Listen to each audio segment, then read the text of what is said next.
সুমি তো তোমাকে রোস্ট করেছিল, তারপরেও কোন লজ্জায় তুমি সুমির বাড়িতে খেতে চলে গেলে? এই কমেন্টটা যে করেছো তার উদ্দেশ্যে আমি একটাই কথা বলতে চাই। উল্টাপাল্টা কমেন্ট এর জন্যই করবে যে সুমি সুমি সুমি সুমি করে মেতে উঠেছে পুরো নেট দুনিয়া, ঠিক আছে? যতটুক না ও ভিউ পায় তোমাদের জন্য ও আবার ভিউজ বেশি পাচ্ছে।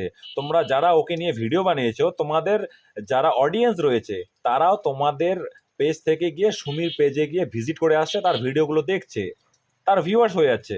তোমরা তো মোটা মাথা, তোমাদের রোস্ট করছে, অপমান করছে, আর তোমরা ছাপড়িগিরি করে তার বাড়িতে গিয়ে কবজি ডুবিয়ে মাংস ভাত খেয়ে আসছো, তাই না?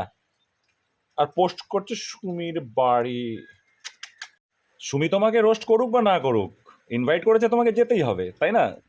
রোস্ট করেছে বলে তুমি তার বাড়িতে যাবে না, তার আলিশান বাংলো দেখবে না, তার ওখানে গিয়ে খাবার খাবে না, এটা কখনো হয়? চর মেরেছে আর একটা গাল এগিয়ে দিতে হয়। তোমাকে রোস্ট করেছে, গালাগাল করেছে, তুমি তার বাড়িতে গিয়ে কবজি ডুবিয়ে খাচ্ছ। তোমাদের তো লজ্জা নেই। তোমাদের মতো ছাপড়ি কন্টেন্ট ক্রিয়েটার দিয়েই তো সুমি তার বাড়িটাকে আবার প্রমোশন করালো, তার পেজে আবার ফলোয়ার বাড়িয়ে নিল তোমাদেরকে দিয়ে। তোমাদেরকে কিভাবে ইউজ করলো সুমি, তার যে কতটা ট্যালেন্ট তোমরা কেউ বুঝতে পারলে না, তোমরা শুধু কবজি ডুবিয়ে খেয়েই আসলে, ঠিক আছে?